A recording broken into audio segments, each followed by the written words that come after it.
djiboutienne a abrité ce mercredi à Aïla Grand Hôtel une réunion extraordinaire des directeurs, des chefs de service de renseignement de la région de l'Afrique de l'Est. Organisée avec le concours des autorités djiboutiennes, cette rencontre de haut niveau s'inscrit dans le cadre du renforcement de la coopération sécuritaire régionale. Les travaux de cette réunion ont principalement été consacrés à l'évaluation de la menace terroriste persistante dans la région, notamment dans la zone de la Corne de l'Afrique, ainsi que la lutte contre les réseaux transnationaux tels que les trafics, la cybercriminalité, les flux financiers illicites. Les responsables réunis ont convenu d'un mécanisme renforcé d'échange d'informations en temps réel et de la coordination des opérations transfrontalières. Cette synergie vise à anticiper les mouvements des groupes armés, à déjouer les tentatives de déstabilisation.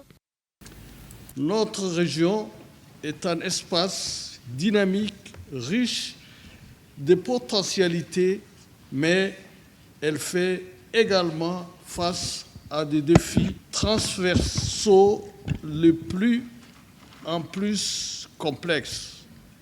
Terrorisme extrême, de violence, criminalité transnationale organisée, trafic illicite, cybersécurité et ingérence hostile. Aucun de nos pays ne peut régler ces menaces seul. Cependant, pourquoi ce comité constitue un cadre essentiel? Il nous permet de partager des informations en temps utile, d'harmoniser nos méthodes, de renforcer la confiance mutuelle et agir de manière concertée pour anticiper et neutraliser les risques que présentent sur nos populations et nos États souverains. Durant ces échanges, je vous invite à la franchise et à la rigueur et à l'esprit de solidarité régionale. Nos différences de moyens ou de contextes nationaux ne doivent pas nous diviser. Au contraire, elles doivent nourrir notre complémentarité.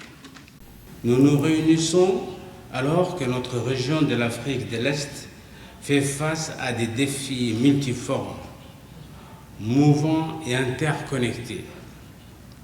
Le terrorisme qui frappe encore aveuglément nos populations, l'extrémisme violent qui corrompt la jeunesse, les trafics illicites, armes, drogues, traite des êtres humains, ainsi que les menaces cybernétiques et les ingérences transfrontalières, aucun État, aussi puissant soit-il, ne peut affronter seul ces périls.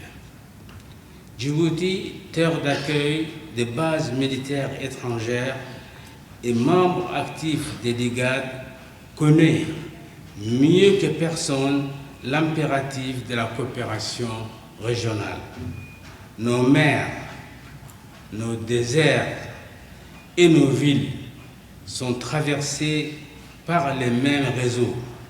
Une information recueillie sur un rive du lac Tanganyika ou dans les montagnes éthiopiennes peut sauver des vies demain dans nos quartiers. Votre présence ici, aujourd'hui, est donc bien plus qu'une réunion technique. C'est un acte politique fort. C'est la reconnaissance que le renseignement moderne ne se conçoit plus dans la compétition, mais dans la complémentarité, non dans l'étanchéité, mais dans le partage ciblé et responsable.